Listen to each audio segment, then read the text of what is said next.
The splendid poison frog. Deep in Panama's cloud forests, there once lived a frog so brilliantly red it looked like it had been dipped in paint. The splendid poison frog was small, about the size of your thumb, but what it lacked in size it made up for in lethality. The toxins secreted through its skin could cause swelling, nausea, and paralysis. That bright red color, a warning sign that screamed "don't even think about it" to every predator in the forest. Males fought viciously over breeding sites, and females carried tadpoles on their backs to water-filled plants, then laid unfertilized eggs for the babies to eat. The last confirmed sighting was in 1992, when someone captured a few for the pet trade. But the real killer was a fungus. Batrachochytrium dendrobatidis attacks amphibian skin, and for frogs that breathe through their skin, this is a death sentence. The fungus spread through Central America in the 80s and 90s, wiping out species that had survived for millions of years. Add deforestation and habitat loss, and the splendid poison frog never stood a chance. By 2020, after decades of surveys found nothing, the IUCN declared it extinct. This was a diurnal, bright red frog active during the day. If it still existed, someone would have found it. The fact that one of the most conspicuous frogs in Panama simply vanished tells you everything about how fast we're losing species. The Chinese paddlefish. Imagine a fish the size of a car. The Chinese paddlefish could reach 23 feet long and weigh up to 1,000 pounds, making it one of the largest freshwater fish on Earth. This thing survived since the Jurassic period, outliving the dinosaurs by hundreds of millions of years. Then humans showed up, and it took us less than a century to finish what asteroids couldn't. The paddlefish lived in the Yangtze River, and its distinctive feature was its long, flattened snout that looked like a sword. That rostrum could be a third of its entire body length, covered in electroreceptors for detecting prey. The species needed to migrate upstream to spawn, but starting in the 50s, China began building dams. The Gajuba Dam, completed in 1981, cut off migration routes completely. Without spawning access, the population crashed. Overfishing hammered them harder. By 1993, the species was functionally extinct. The last confirmed sighting was in 2003, when fishermen accidentally captured one. Researchers tried to track it, but the line snapped and they lost it. In 2020, scientists officially declared it extinct, a creature that existed for 150 million years, gone in the blink of an eye. The Yangtze has become one of the most degraded river systems on the planet, and the paddlefish is the most dramatic example of what we've lost. The smooth handfish. A fish with hands. Not fins that look vaguely hand-like. Actual pectoral fins modified to resemble human hands that it used to walk along the ocean floor. The smooth handfish was one of the strangest creatures in Australian waters, and it was the first marine fish extinction officially recorded in modern times. This species didn't swim much, instead, it walked, using those hand-like fins to waddle across the seafloor like some bizarre aquatic amphibian, and it had this punk rock mohawk-style spike on its head. The smooth handfish was only found in waters around Tasmania, living in shallow coastal areas. It was small, maxing out at 4 inches long, and laid eggs attached to sponges and seaweed. Bottom trawling absolutely destroyed its habitat, ripping up the sponges where they laid eggs. Pollution made things worse. Invasive species, particularly the northern Pacific sea star, exploded in Tasmanian waters and devoured everything. The last confirmed specimen was collected in 1888. That's over 130 years without finding one.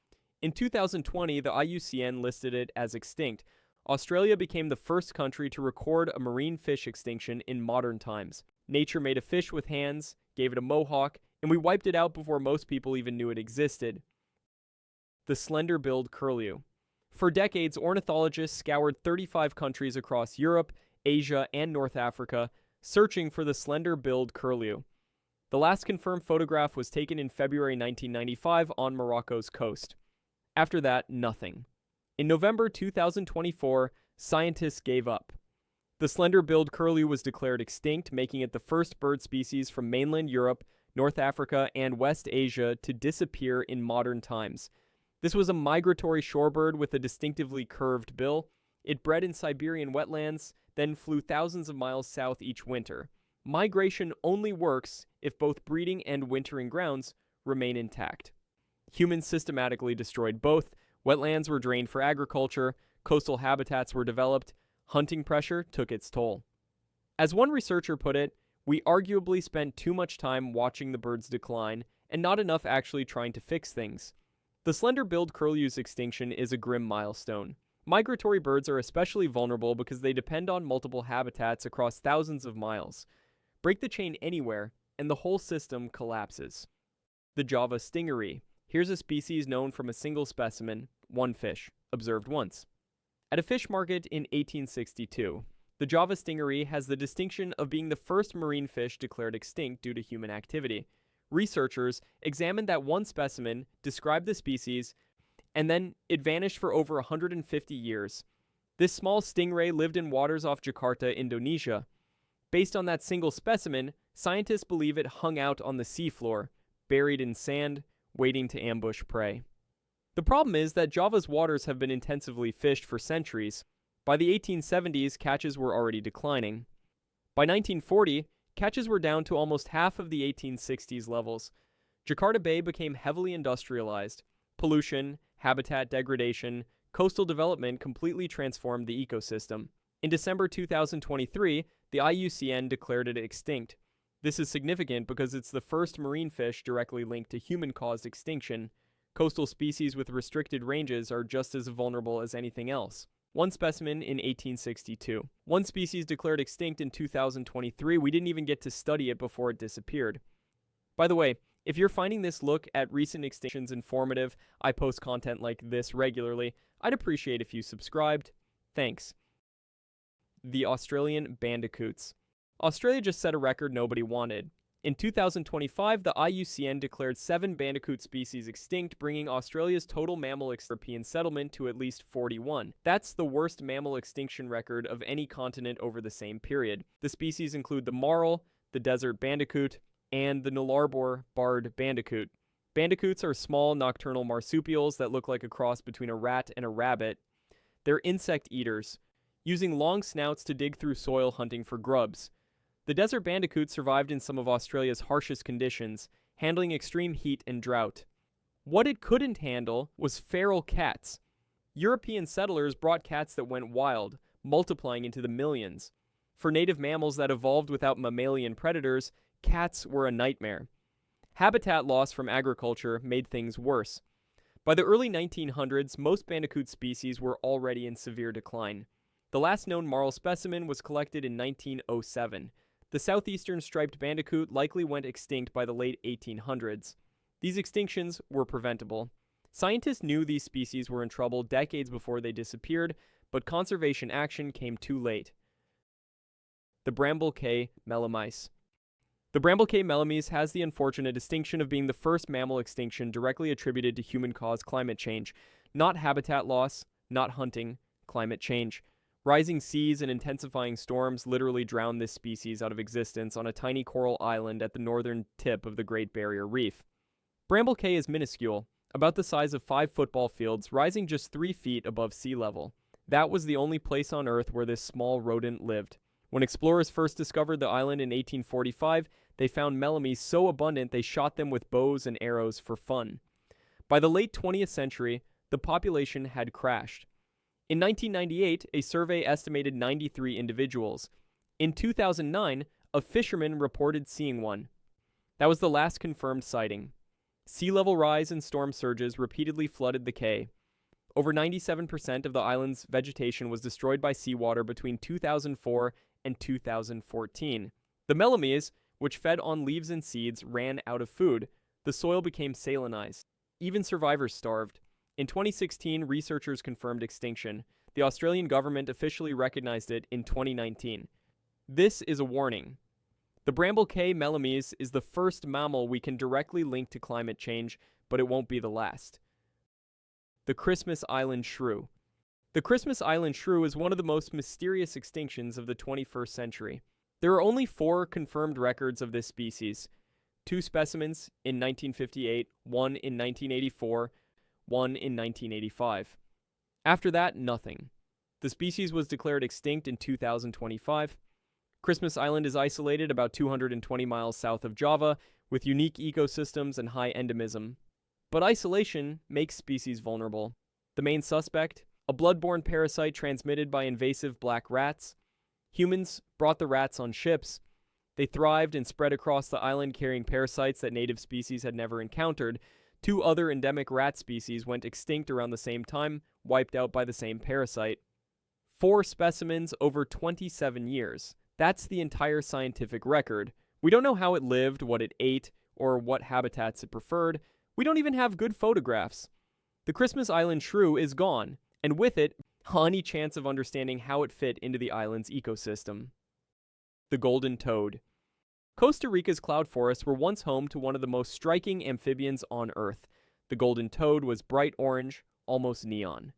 During breeding season, these toads gathered in huge numbers around temporary pools, creating a spectacle that drew biologists worldwide. And then, in the span of a single year, they vanished.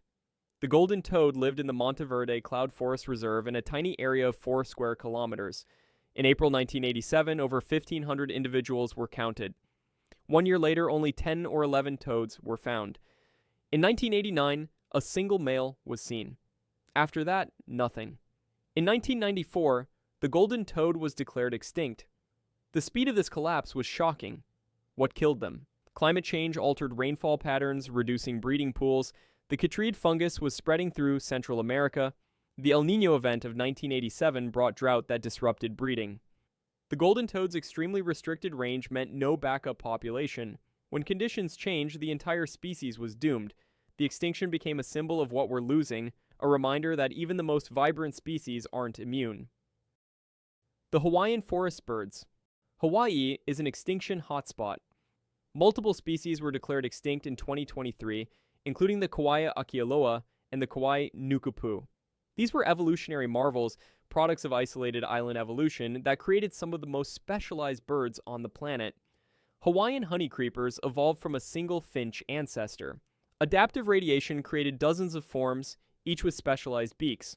The Kauai akialoa had an incredibly long, curved bill, sometimes longer than its entire body, for probing flowers and extracting insects. The Kauai nukupu had a bizarre bill where the lower mandible was much shorter than the upper, creating a woodpecker-like tool. Then humans arrived. Polynesians brought rats and cleared forests. Europeans introduced mosquitoes carrying avian malaria. Hawaiian birds had no immunity. Lowland populations were wiped out. Species retreated higher where cooler temperatures kept mosquitoes at bay. But climate change is warming those highlands. Mosquitoes are moving upslope. The refuges are disappearing. The Kauai akialoa was last seen in 1969. The Kauai nukupu in 1989. After decades of surveys found nothing, they were declared extinct in 2023. The Campo Grande tree frog. Some extinctions happen so quietly, we barely notice. The Campo Grande tree frog lived in subtropical forests near São Paulo, Brazil. This mid-sized tree frog was known for its loud, distinctive vocalizations. Then, sometime in the 60s, those calls stopped. The species was only observed at 2 sites, both near São Paulo. As the city exploded in population during the 50s and 60s, urban expansion engulfed both sites. Forests were cleared, wetlands were drained, pollution from factories contaminated remaining habitat. And there was the chytrid fungus. The frog hasn't been seen since the 60s. In 2023, it was declared extinct. Urban expansion is one of the leading drivers of extinction worldwide.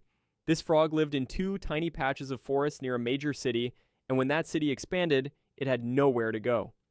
That distinctive vocalization that once echoed through São Paulo's forests is gone forever, silenced by concrete and pollution. The freshwater mussels of America. They're not charismatic or cute, but freshwater mussels are some of the most important organisms in river ecosystems. In 2023, the U.S. Fish and Wildlife Service declared 8 species extinct, including the flat pigtoe and the stirrup shell.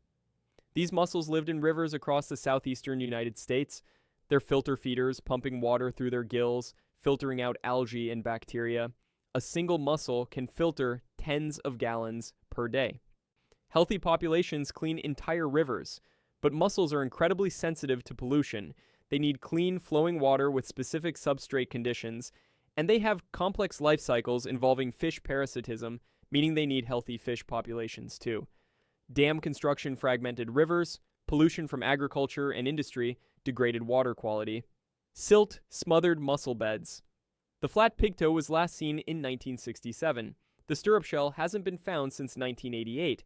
These mussels could live for over a century, filtering water long before humans showed up. We wiped them out through pollution, dams, and habitat destruction. The southeastern United States has lost more freshwater mussel species than anywhere else. These 8 species are gone, but dozens more are critically endangered. If this look at the species we've lost has sparked your curiosity about conservation, consider subscribing so you don't miss future content. Thanks for watching.